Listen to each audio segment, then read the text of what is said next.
there three forces of 2p, 3p and 4p act along the three sides of an equilateral triangle of side 100 mm taken in order।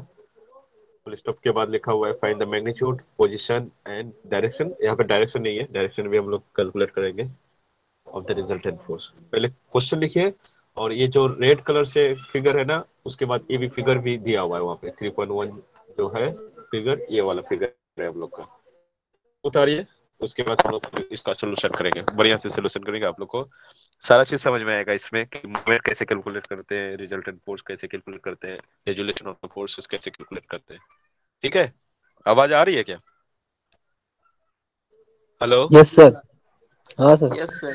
ठीक है, ठीक है, लिखिए फिर इसको। ठीक है, देखिए अभी अभी हम लोग का क्या है ना, ये फिगर है एबीसी एक इक्विलेटरल ट्रायंगल है। इक्विलेटरल ट्रायंगल में क्या करना है हम लोग को, पहले तो फाइंड आउट करना है कि ये ट्रायंगल जो इक्विलेटरल ट्रायंगल है इसका प्रॉपर्टीज, दो चार प्रॉपर्टीज हम लोग सीख लेंगे पहले, ठीक है। उसके बाद चीजें हम लोग को ज्यादा समझ में आएगा, अदर हम लोग को ना आधा अधूरा फिर समझ में आएगा चीज। तो हम लोग को पहले समझना है कि यहाँ पे जो हम लोग इक्विलेटरल ट्रायंगल बोल रहे हैं, तो इक्विलेटरल ट्रायंगल की हम लोग का प्रॉपर्टीज क्या क्या है। तो उस प्रॉपर्टीज में हम लोग को पहला प्रॉपर्टीज क्या देखना है कि एक इक्विलेटरल ट्रायंगल होने के लिए तीनों साइड नेगेटिव वाई एक्सिस में सर। नेगेटिव वाई एक्सिस मतलब डाउनवर्ड, और मेरा लेफ्ट साइड में। ये डायरेक्ट नेगेटिव वाई एक्सिस में नहीं बोल सकते हैं, ठीक है, क्योंकि ये आपका अगर 4p sine 60 degree negative Y axis में है, लेकिन आप अगर सिर्फ और सिर्फ अगर 4p का बात करें हम, तो आप क्या बोल सकते हैं कि आप अपना फिगर में देखिएगा, जैसे कि आप लोग फिगर ड्रॉ किए हैं उससे में देखिए, उस वहां पे देखिएगा आप लोग कि ये जो 4p लग रहा है ना, मेरा नीचे की तरफ लग रहा है, लेकिन नीचे की तरफ किधर, बाएं हाथ की तरफ लग रहा है। तो downward in negative x axis की तरफ लग रहा है, ठीक है। तो ये दोनों चीज आपको देखना है। और 2p तो मेरा डायरेक्ट एक्स एक्सिस में ही लग रहा है, पॉजिटिव एक्स एक्सिस में लग रहा है। ये तीनों चीज क्लियर हो गया होगा शायद कि आपका तीनों पॉइंट पे तीन जो फोर्स लग रहा है, तीनों फोर्स का डायरेक्शन आपको पता लग गया। पहला कि कहाँ कहाँ फोर्स लग रहा है, सेकेंड आपका किस डायरेक्शन में फोर्स लग रहा है।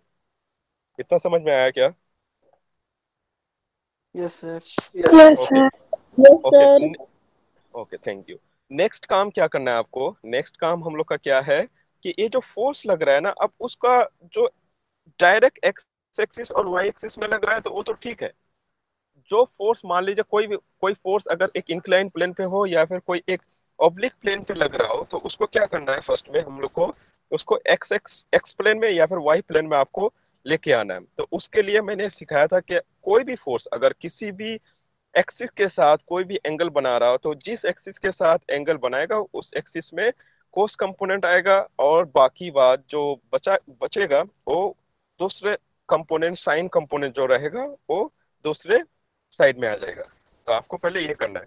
उसके लिए आपको पहले क्या करना है, यहाँ पे किसी भी पॉइंट पे देख लीजिए, सी पॉइंट पे या फिर ए पॉइंट पे बात कर लेंगे हम लोग। सी पॉइंट पे तो हम लोग का 2p फोर्स ही लग रहा है। उसके बाद बी पॉइंट है, बी पॉइंट पे एक 4p जो फोर्स है एक इंक्लाइन प्लेन पे है।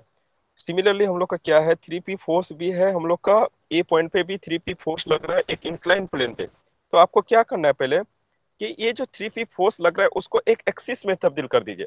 ये जो मैं अभी थोड़ा देर पहले बात कर रहा था कि 3p कहाँ लग रहा है, एक अपवर्ड डायरेक्शन में और आपका लेफ्ट साइड में लग रहा था।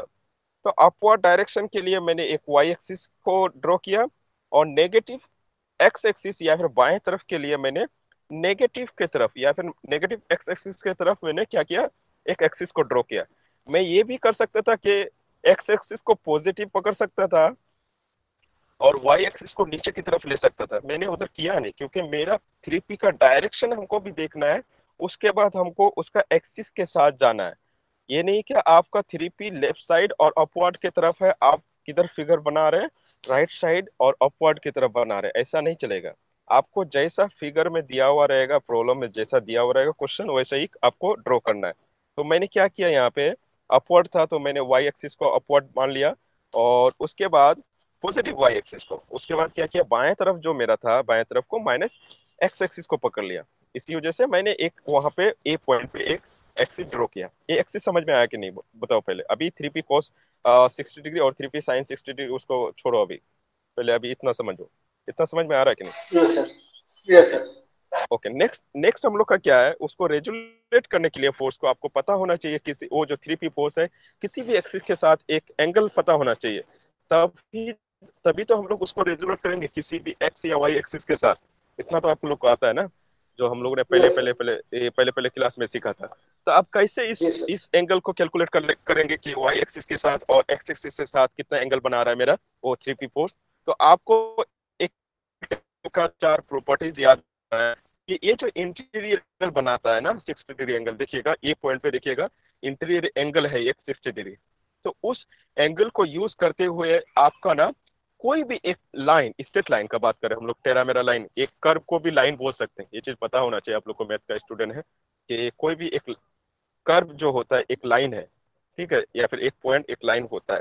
तो एक स्ट्रेट लाइन का बात अगर करें हम लोग, तो एक स्ट्रेट लाइन का इनिशियल पॉइंट से फाइनल पॉइंट तक मेरा कितना डिग्री एंगल होता है, 180 डिग्री एंगल होता है, ठीक है। तो 180 डिग्री में से 60 डिग्री तो बात चल गया, 120 जो एंगल बचता है मेरा वहां पे देखिएगा, 60 डिग्री जो इंटीरियर है उसको छोड़ करके जो दो एंगल है, एक में 60 लिखा हुआ है एक में बाद है, ये दोनों में इक्वल भाग में कटेगा। ये दोनों अगर इक्वल भाग में अगर कटेगा मतलब क्या, 180 में से 60 चला गया, बचा क्या मेरा 120। अब 120 में से दोनों को बराबर भाग में बांटना है, तो 120 मतलब कि 120 डिग्री को हमको दो भाग में बांटना है इक्वल भाग में, तो वो कितना कितना करके आएगा, 60 डिग्री एंगल में आ जाएगा, ठीक है। इतना समझ में आया? आवाज आ रही है ना? Yes sir. Yes sir. Yes sir. हाँ, तो ये 60 डिग्री एंगल शायद आप लोग को समझ में आ रहा है, क्यों आ रहा है, क्योंकि ये एक नहीं होगा तो मैथ वाले सर से एक बार पूछ लीजिएगा आप लोग कि ये 60 डिग्री एंगल कैसे आ रहा था, या फिर थोड़ा आप लोग जब भी क्लास होगा तो मैथ वाले सर से पूछ लीजिएगा कि एक थोड़ा सा इक्विलेटरल ट्रायंगल के बारे में बता दो आप, ठीक है। तो यहाँ पे हम लोग का जो 3p है वो 3p एक्स एक्सिस के साथ कितना डिग्री एंगल बना रहा है, 60 डिग्री एंगल बना रहा है। तो आपको ये ध्यान रखना है कि एक्स एक्सिस के साथ हम लोग का जो है 60 डिग्री एंगल बना रहा है। अब इजी हो गया हम लोग को कि अगर कोई भी एंगल, कोई भी फोर्स हो और वो फोर्स किसी भी एक्सिस के साथ कुछ एंगल बना रहा हो, जैसे थीटा एंगल हम लोग ने पहले पकड़ा था, तो जिस एक्सिस के साथ फोर्स था एंगल बना रहा था उस एक्सिस में हम लोग का कोस कंपोनेंट हो रहा था, और बाकी वाला एक्सिस में क्या था, साइन वाला कंपोनेंट हो रहा था। तो मेरा यहाँ पे फोर्स कितना लग रहा है, 3p लग रहा है, सबको पता है। उसके बाद नेक्स्ट क्या है हम लोग का, जो 3p फोर्स लग रहा है वो एक्स एक्सिस के साथ मेरा कितना डिग्री एंगल बना रहा है, 60 डिग्री एंगल बना रहा है। तो इतना तो हो गया मेरा काम का बात। नेक्स्ट क्या होगा, जिस एक्सिस के साथ बना रहा है मेरा फोर्स लग रहा है उसको हम लोग कोस कंपोनेंट बता देंगे, और दूसरा वाला साइन बता देंगे। क्या करेंगे तो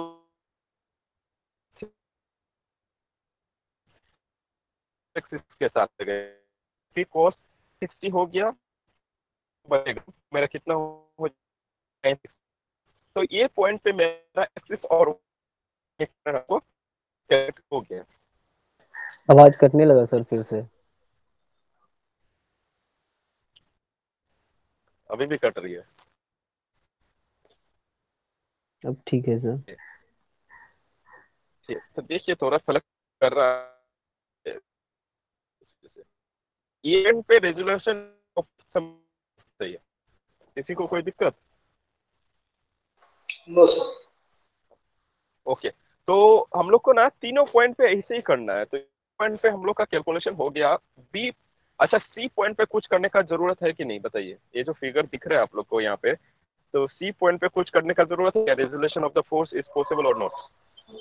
नो सर, क्योंकि वो ठीक ऑलरेडी एक्स है, एक्सिस में है। No sir. हाँ हाँ, जरूरत नहीं है, क्योंकि यहाँ पे डायरेक्ट हम लोग का सी पॉइंट पे जो मेरा 2p फोर्स लग रहा है ये तो डायरेक्ट एक्स एक्सिस में लग रहा है, पॉजिटिव एक्स एक्सिस में ही लग रहा है, तो उसको चेंज करने का जरूरत नहीं है हमको कि उसका चलो फिर हम क्या कर लेंगे, उसको हम लोग क्या कर लेते हैं, रेजुलेशन ऑफ द फोर्स कर ले रहे हैं, उसको करने का जरूरत ही नहीं है।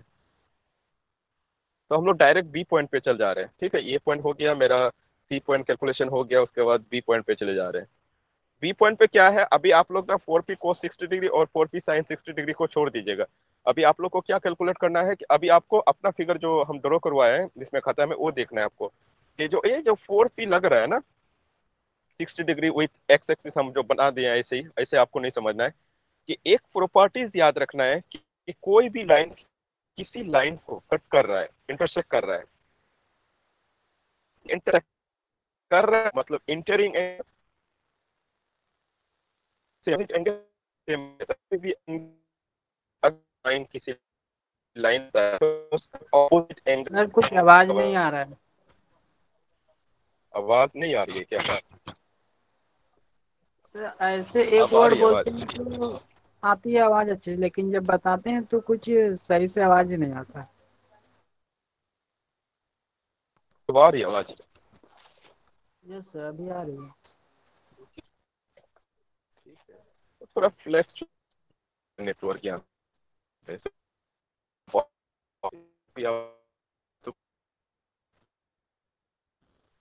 अब आ रही है आवाज?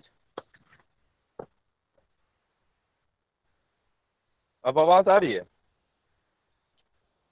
Yes yes sir. Hello? Sir. अच्छा यस सर। चलो ठीक है, हम लोग का का बात कर लेते हैं।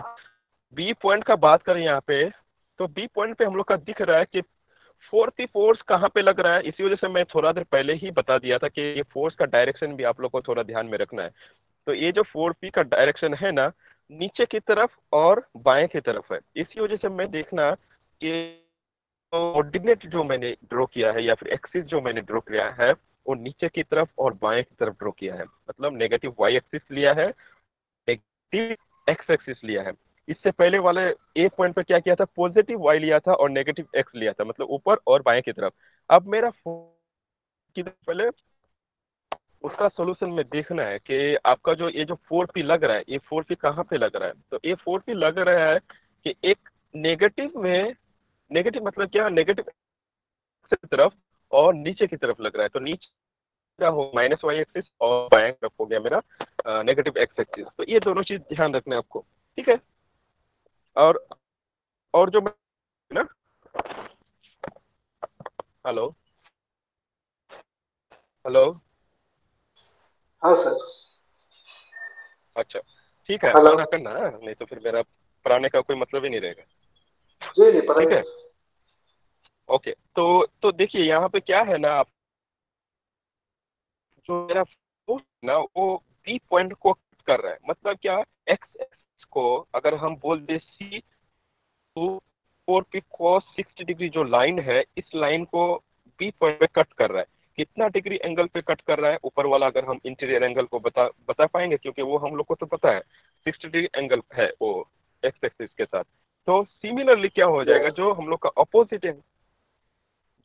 अपोजिट एंगल होता है ना, वो हमेशा सेम रहता है। इसी वजह से क्या हो गया, जो एक्स एक्सिस के साथ इंटीरियर एंगल बना रहा था, तो वो एग्जिट एंगल या फिर एक्सटीरियर एंगल भी 60 डिग्री एंगल बनाएगा एक्स एक्सिस के साथ 4P। ठीक है, ये एंगल शायद समझ में आ गया आप लोग को। Yes sir. ओके, अब क्या करेंगे, देख अब तो इजी हो गया ना आप लोग के साथ कि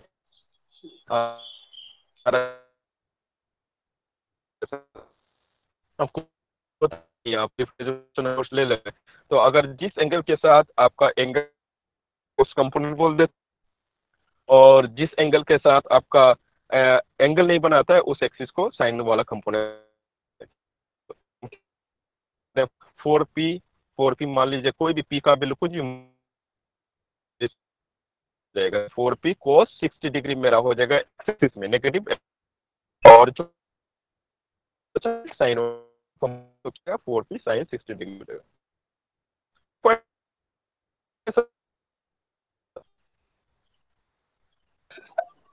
हेलो, यस सर। समझ में आया B point? Okay, B point पे सबको समझ में आया? हाँ कितना जन सर। हो? हाँ सर। ओके ठीक है सर, ठीक है ठीक है ठीक है, थोड़ा सा ये करिए, हो जाएगा चाप में। तो यहाँ पे हम लोग क्या करेंगे, अब हम लोग को पहले तो हो गया, मिल गया हम लोग को एक्स एक्सिस और वाई में।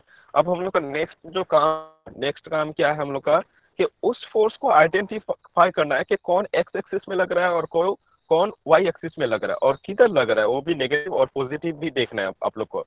ठीक है, तो यहाँ पे 2P आपको दिख रहा है, कहाँ लग रहा है बताइए तो जरा। 2P, ये जो 2P पॉजिटिव फोर्स लग रहा एक्स है मैं, एक्सिस।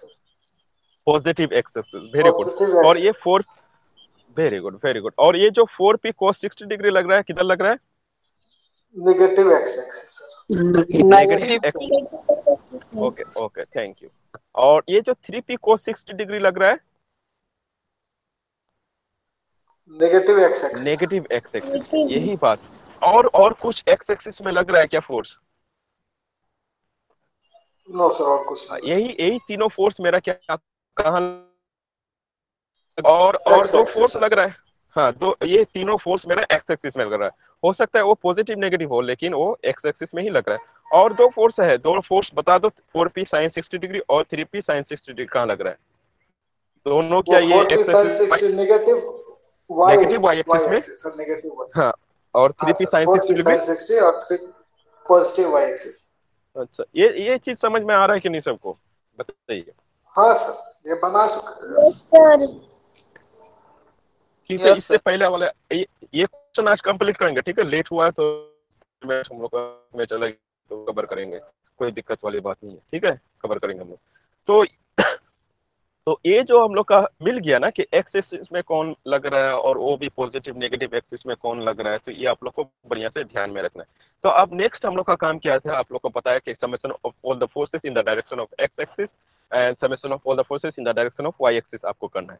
कैलकुलेट कर लीजिए आप, कर पाएंगे कि नहीं? Summation of all the forces in the yes sir. Direction of X axis, ये कर लेंगे आप, आपको अब इजी हो गया, क्योंकि हाँ एक्स एक्सिस में जितना सारा फोर्स लग रहा है उसको समेशन कर दीजिए और कुछ नहीं। तो 2p मेरा पॉजिटिव था, तो मैंने यहाँ पे देखिएगा स्टेरिक मार्क करके समेशन समेशन एफ एक्स लिखा है मैं, इक्वल्स टू करके 2p, उसके बाद -4p cos 60 डिग्री लिखा है, -3p cos 60 डिग्री लिखा है। माइनस क्यों लिखा है? क्योंकि ये नेगेटिव एक्स एक्सिस की तरफ लग रहा है। ये नहीं हो जाएगा आप लोग से? हो गया सर, -1.5p आएगा sir. Minus summation one point five of P all minus one point five P x ये एक्सिस। माइनस में आ रहा है, हाँ ठीक सर। है? ये माइनस, हाँ ये सर। माइनस में आ रहा है, ये चीज याद रखिएगा। माइनस का सिग्निफिकेंट है, ये हम थोड़ा देर बाद में बताएंगे जब दोनों चीज कैलकुलेट कर लेंगे। Summation of all the forces in the direction of X और summation of all the forces in the direction of Y जब हम कैलकुलेट कर लेंगे, तब आप लोग को ये दोनों का जो नेगेटिव वैल्यू आएगा उसका सिग्निफिकेंस बताएंगे। वाई में sir -0.86p। Okay, thank you. ये वाला summation of all the forces in the direction of x वाला आ गया क्या सबका? हाँ सबका सर। आया कि नहीं? नेक्स्ट हम लोग का कैलकुलेट कर लेते हैं summation of all the forces in the direction of Y कर लेते हैं। तो वाई में देख पा रहे हैं यहाँ पे कि 360 डिग्री मेरा अपवर्ड डायरेक्शन में है, और अपवर्ड डायरेक्शन में हम लोग क्या पॉजिटिव एक्स एक्सिस को पॉजिटिव पॉजिटिव मानते हैं, पॉजिटिव वाई एक्सिस को पॉजिटिव मानते हैं और नेगेटिव वाले को नेगेटिव मानते हैं। तो यहाँ पे देख पा रहे हैं कि 3p sin 60 डिग्री मेरा किधर लग रहा है? पॉजिटिव वाई एक्सिस के तरफ लग रहा है। 4p sin 60 डिग्री मेरा एक्सिस के तरफ लग रहा है। sin 60 डिग्री पॉजिटिव होगा और 4p sin 60 डिग्री नेगेटिव। यहाँ पे लोग क्या करेंगे, यहाँ in the direction of Y क्या करेंगे? 3p sin 60 degree -4p sin 60 degree. ये चीज मैं नहीं, ये वाला पहले सिर्फ एक इक्वेशन आपको समझना है, सारा लाइन एक ही बार में नहीं समझना है। उसके बाद बाद में करेंगे, पहले आपको एक एक लाइन समझना है। ये जो है summation of all the forces in the direction of Y equals to करके जो है 3p sin 60 degree -4 sin 60 degree, ये चीज समझ में आया कि नहीं? बात नीचे वाला से समझने की जरूरत नहीं है अभी। इतना समझ में आया कि नहीं, बोलो? ये वाला लाइन आवाज आ रही है ना? हाँ सर। हेलो? हाँ सर, आवाज आ रही है हाँ, सर, आवाज आ रही है सर। अच्छा, ओके। ये वाला लाइन समझ में आया ना? समेशन एफ वाई हाँ equals sir. To 3p sin 60। Okay, उसके बाद sin 60 का वैल्यू बैठा दीजिए, √3/2 दोनों जगह बैठा दीजिए। उसके बाद देखिएगा ये कैंसिल आउट होकर के जितना भी प्लस माइनस करके आएगा, ये -0.866 ऑफ पी का कुछ भी वैल्यू मान लीजिए आप लोग, 10 मान लीजिए, 20 मान लीजिए, 100 मान लीजिए, कुछ भी मान लीजिए आप, ठीक है? आ गया -0.866 आ गया सबका? आ गया ना?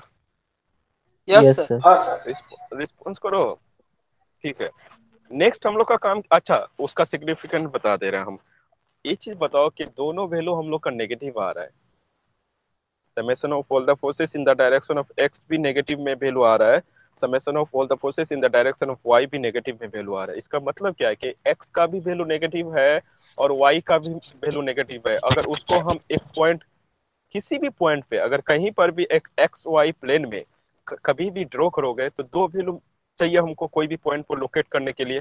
तो एक्स का वैल्यू चाहिए और वाई का वैल्यू चाहिए उस पॉइंट को लोकेट करने के लिए, किसी भी कोऑर्डिनेट को हम लोग को समझने के लिए दो पॉइंट अगर 2D फिगर चाहिए, जेड एक्सिस का भी स्पेस का भी मतलब हमको नॉलेज होना चाहिए। तो यहाँ पे स्पेस का तो मतलब है ही नहीं, तो हम लोग को यहाँ पे मतलब है सिर्फ वाई एक्स वाई से। तो अगर 2D फिगर का बात करें, किसी भी कोऑर्डिनेट का बात करें, तो हम लोग को दो दो वैल्यू चाहिए किसी भी पॉइंट को लोकेट करने के लिए। तो यहाँ पे हम लोग के पास दोनों पॉइंट जो है, मेरा एक्स पॉइंट और वाई पॉइंट दोनों नेगेटिव है। तो यहाँ से क्या हम बोल सकते हैं कि ये दोनों पॉइंट थर्ड कोऑर्डिनेट पे लगेगा? Yes sir. इतना समझ यस में सर, आता है ना कि फर्स्ट क्वाड्रेंट में एक्स और वाई दोनों पॉजिटिव रहता है, और सेकंड क्वाड्रेंट में आपका X negative Y positive, third quadrant में वाई एक्स वाई दोनों नेगेटिव, और फोर्थ क्वाड्रेंट में क्या है, एक्स पॉजिटिव वाई नेगेटिव होता है। ये सारा चीज आपको यस सर। पता है ना? तो मैं दोनों फोर्स नेगेटिव, मेरा जो यहाँ पे रिजल्टेंट फोर्स होगा ना, तो रिजल्टेंट फोर्स मेरा कहाँ पे एक्ट करेगा? थर्ड क्वाड्रेंट एक्ट करेगा। अगर नेगेटिव आता तो वो हो सकता था सेकंड क्वाड्रेंट वो क्वाड्रेंट में हो। अभी नेगेटिव आ रहा है मतलब थर्ड क्वाड्रेंट। अगर दोनों पॉजिटिव आता तो फर्स्ट क्वाड्रेंट होता है मेरा रिजल्टेंट फोर्स का डायरेक्शन। ठीक है, इतना ठीक है? Yes sir. Hello? Yes sir. Okay, yes sir. इसके ओके इस बात आप लोग ना रिजल्टेंट फोर्स का मैग्नीट्यूड कैलकुलेट कर लीजिए। ये वाला फॉर्मूला से क्या है, डायरेक्शन ऑफ एक्स स्क्वायर करके प्लस उसके बाद summation of all the forces in the direction of Y करके स्क्वायर करना है। स्क्वायर कर लीजिए, उसके बाद कैलकुलेट करके बताइए कितना आ रहा है। और एक चीज यहाँ पे क्या देखिए, यहाँ पे हम -1.5 पी का होल स्क्वायर किए हैं और प्लस करके उसके बाद -0.866 इंटू माइनस होगा स्क्वायर 1.72 ऑन 1.72 p रिजल्टेंट है सर। क्या तो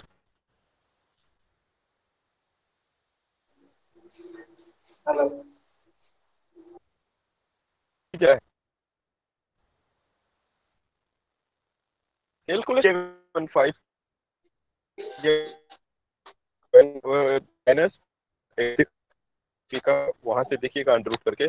इसी वजह से मैं स्टार्टिंग में ही बोला था कि आप लोग जब भी मेरा क्लास करना एटलीस्ट बचेगा तो खाता पेन प्लस आपका आपके पास कैलकुलेटर, ये तीन चीज होना चाहिए। अदरवाइज फिर ये कैलकुलेशन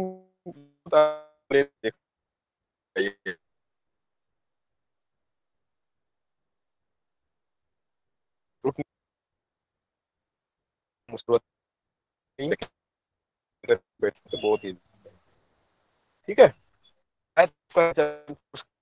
तो ये आंसर तो 1.32 पी मेरा जैसा ही पी। तो एक आंसर तो ये हो गया। आंसर क्या करना है हम लोग को?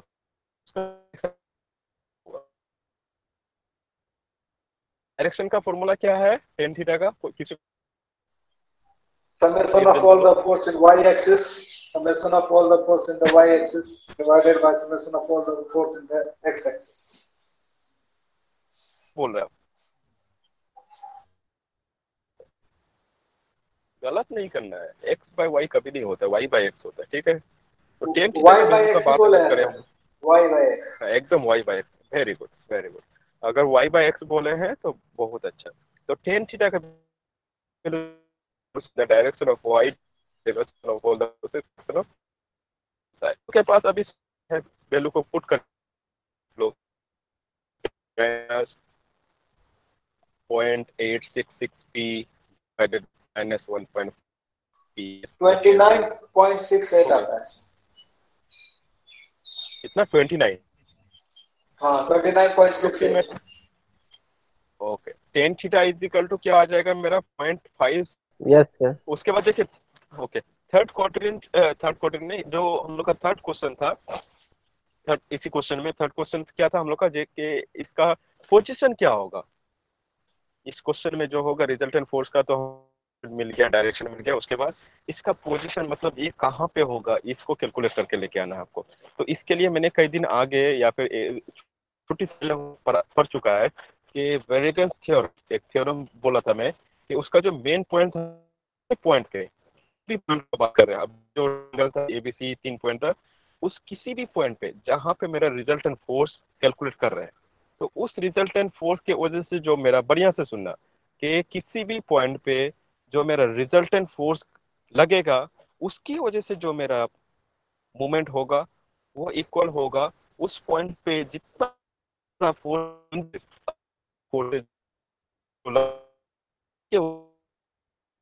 वो सर आवाज कट रहा है। मैं बात बोलने जाए तो आवाज कट रही है ना। अब आ रही है? आ रही है आवाज? अब आ रही है सर। ठीक है।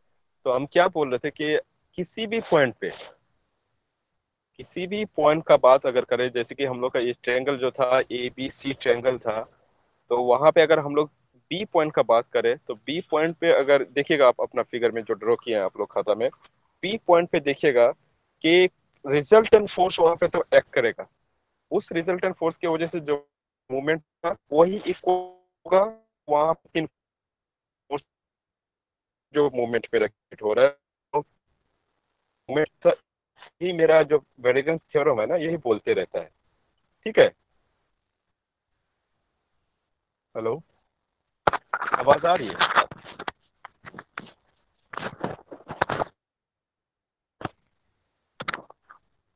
आवाज आ रही है ना? हाँ सर, आवाज आ रही है सर। Yes, sir.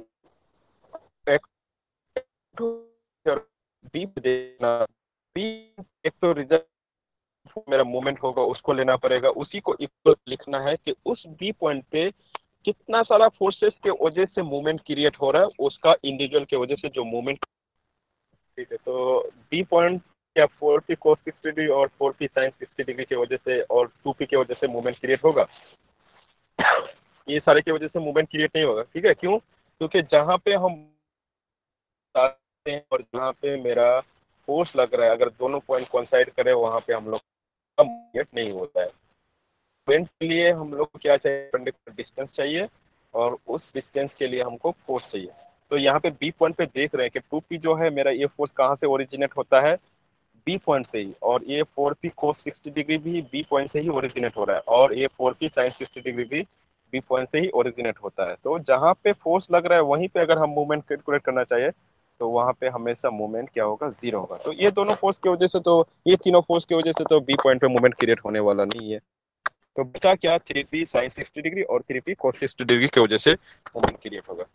ये दोनों पॉइंट पे, ये दोनों फोर्स की वजह क्या करना है कि ये दो जो फोर्स लग रहा है ना, 3p sin 60 डिग्री और 3p cos 60 डिग्री, ये दोनों फोर्स की वजह से आपको सिर्फ परपेंडिकुलर डिस्टेंस फाइंड आउट करना है, और उसके बाद इंडिविजुअल फोर्सेस की वजह से मूवमेंट के लिए मूवमेंट कैलकुलेट कर लेना है।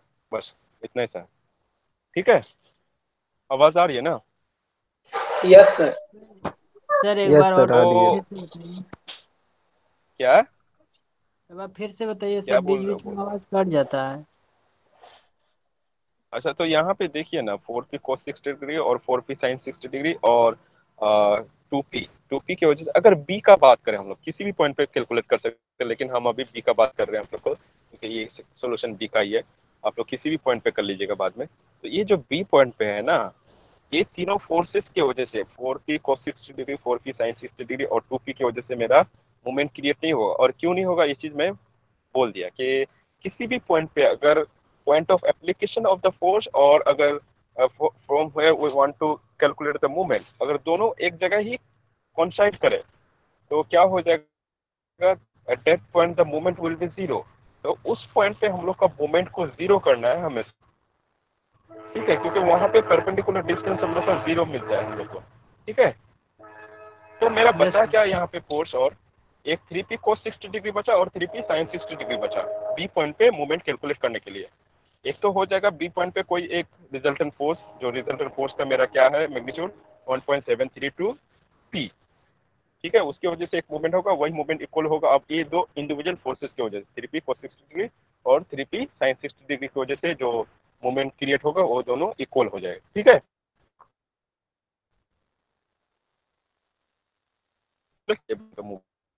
लेते हैं ये जो मूवमेंट जो है ना मेरा, ये क्या नाम है,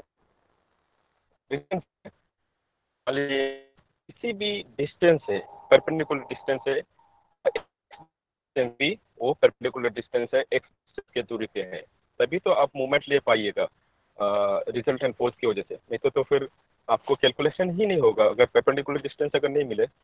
मान लेते हैं कोई एक परपेंडिकुलर डिस्टेंस मान लेते हैं और वो परपेंडिकुलर डिस्टेंस कहाँ से परपेंडिकुलर है, रिजल्टेंट फोर्स से। तो अगर हम resultant force into perpendicular distance कर दे तो रिजल्टेंट फोर्स की वजह से जो मोमेंट क्रिएट होगा वो मिल जाएगा हमको 1.732 p इंटू एक्स हो गया। एक्स क्या है मेरा, ये बी पॉइंट पे कोई एक परपेंडिकुलर डिस्टेंस है जो किसके साथ परपेंडिकुलर है, वो मेरा रिजल्टेंट फोर्स के साथ परपेंडिकुलरली है। ठीक है, इतना समझ में आया? आवाज आ रही है क्या? हाँ सर, तो आ रही है। आ रही है सर। तो तो ये रिजल्टेंट फोर्स की वजह से मूवमेंट समझ में आ गया। उसके बाद इक्वल्स टू लिखना है। अब दो फोर्सेस बचा, दो फोर्सेस की वजह से मेरा मूवमेंट को कैलकुलेट करना है। तो एक 3p sin 60 डिग्री था और 3p एक cos 60 डिग्री था। ये दोनों फोर्स की वजह से आप समेशन कर दीजिए। हम यहाँ पे पॉजिटिव लिए हैं, ये एक्चुअली नेगेटिव होगा। ठीक है, देखिए 3p sin 60 डिग्री नेगेटिव क्यों होगा?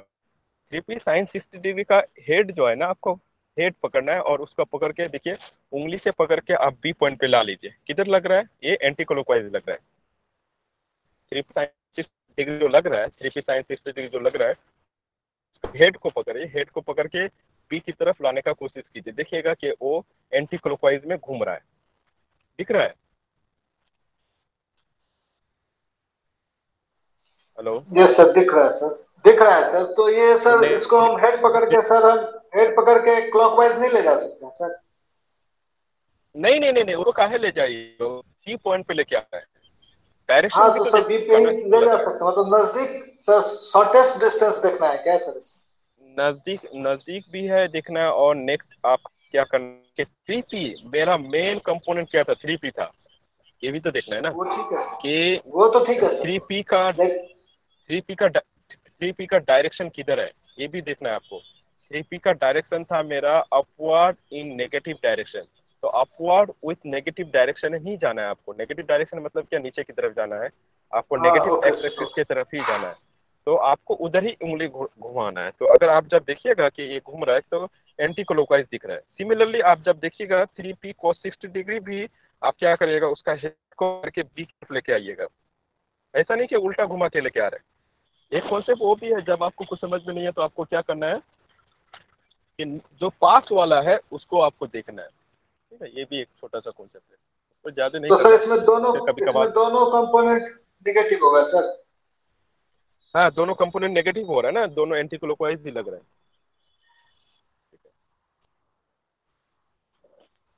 ठीक है, तो दोनों नेगेटिव हो रहा है, और उसके बाद हम परपेंडिकुलर डिस्टेंस भी बता दे रहे हैं। जब 3p sin 60 डिग्री लग रहा है, मान लेते हैं वो वाला फोर्स, कोई भी किसी भी फोर्स को हम लोग क्या कर सकते हैं कि उसका जो होता है, फोर्स का ओरिजिनेशन होता है, उसको आगे पीछे कर सकते हैं in the same axis and with same magnitude.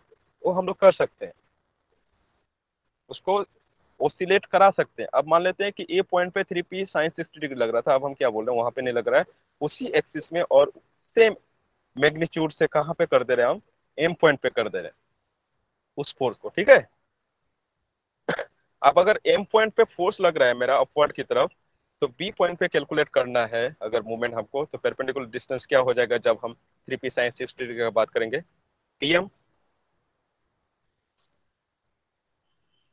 bm। ठीक है, परपेंडिकुलर डिस्टेंस समझ में आ रहा है?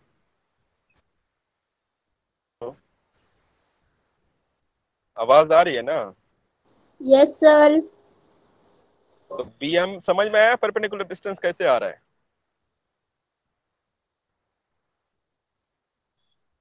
हेलो?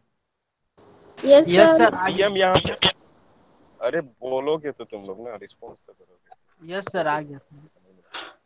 अब देखो, ठीक है, BM परपेंडिकुलर डिस्टेंस हो रहा है जब हम 3P sin 60 डिग्री ले रहे हैं, दोनों नेगेटिव हो रहा है, वो तो समझ में आ गया। उसके बाद क्या आ रहा है, 3P cos 60 डिग्री हम लोग को समझ में आ रहा है कि एक और फोर्स है, उसका परपेंडिकुलर डिस्टेंस क्या होगा। अब क्या करो कि उस फोर्स को ना बी से एक 3P cos 60 डिग्री का एंगल, 3P cos 60 डिग्री जो फोर्स लग रहा है उसका लाइन पे ला जाकर कर दो, टच कर दो, इंटरसेक्ट करा दो। तो वहां पे जो इंटरसेक्ट करेगा उसके लिए परपेंडिकुलर डिस्टेंस हमेशा AM हो जाएगा। ठीक है, B पॉइंट पे अगर कैलकुलेट करना चाहे, ठीक। तो BO हमेशा क्या हो जाएगा, एक इक्विलेटरल ट्रायंगल का कॉन्सेप्ट है, कभी भी मीडियन किसी भी बेस पे अगर इन तो सर वो हमें उस बेस को हाफ में इंटरसेक्ट करता है।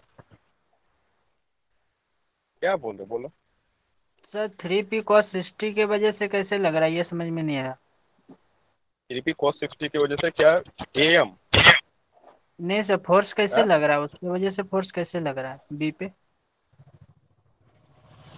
बी पे मूवमेंट क्रिएट नहीं होगा उसकी वजह से।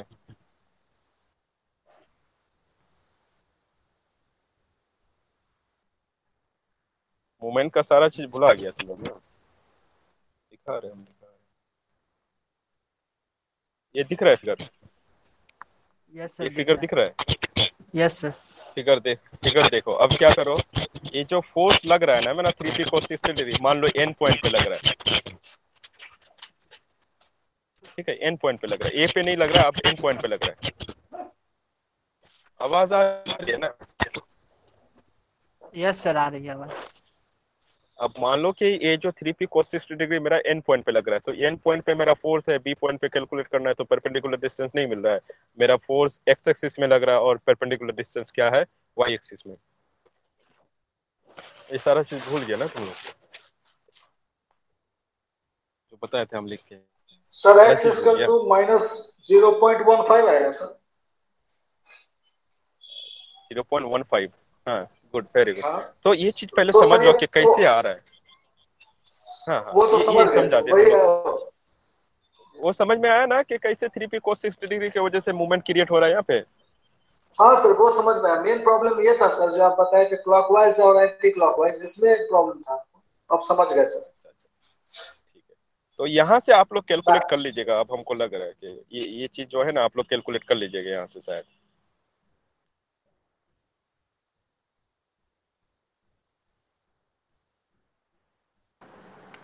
दिखा दे रहे हैं। हाँ, हाँ, यहाँ पे जो तो ये सर ये वाला, हमेशा पॉजिटिव ही रहेगा एक्स। तो तो एक्स का वैल्यू आपका शायद 0.15 मीटर आ गया ना आप लोग के पास। सर आप एक्स लोग हमेशा कैलकुलेट कर चुके पॉजिटिव हैं ही ना। रहेगा क्योंकि नेगेटिव है। नेगेटिव आया सर हाँ, तो ये पॉजिटिव आपका ही रहेगा नेगेटिव, हमेशा। हाँ आपका नेगेटिव आएगा। आपको एक और चीज बताना है कि distance is a scalar quantity, और डिस्टेंस कभी भी आपका नेगेटिव नहीं होगा, इसी वजह से आपको वो पॉजिटिव पसंद है। मैं बात डिस्प्लेसमेंट मेरा वेक्टर क्वांटिटी था, लेकिन डिस्टेंस क्या है, मेरा एक स्केलर क्वांटिटी है। तो डिस्टेंस कभी भी हम लोग का क्या नहीं हो सकता, नेगेटिव नहीं हो सकता कभी भी। ठीक है, तो नेगेटिव जो वैल्यू आ रहा है ना आपका x is equal to minus of 0.15 metre, वो आपको पॉजिटिव लिखना है। हाँ सर। Okay sir. ठीक है, शायद ये क्वेश्चन आप लोग को समझ में आया। इस क्वेश्चन में बहुत सारा चीज बताने का था, तो मैंने हर एक पॉइंट को बताया विजुअली। तो थोड़ा हम लोग का लेट हुआ था नेटवर्क की वजह से, उसको कवर अप किया और इस क्वेश्चन को कंप्लीट किया। अगर इस क्वेश्चन में या फिर इस चैप्टर में कुछ अगर आप लोग का कंफ्यूजन नहीं रहे, तो हम लोग का जो नेक्स्ट क्लास होगा मंडे को, तो हम लोग ना मंडे को क्या करेंगे, नेक्स्ट चैप्टर स्टार्ट करेंगे। ठीक है, इस चैप्टर को याद करके रखिएगा, थोड़ा रिवाइज करके आइएगा। ठीक है, चलिए, आप लोग का फिर 12 बजे से दूसरा क्लास है, तो थोड़ा रेस्ट कर लीजिए, उसके बाद फिर नेक्स्ट क्लास के लिए जाना थैंक यू सर। है। ओके, यही क्लास खत्म। Thank you sir. Thank you so much sir. Okay, bye bye and take care everyone.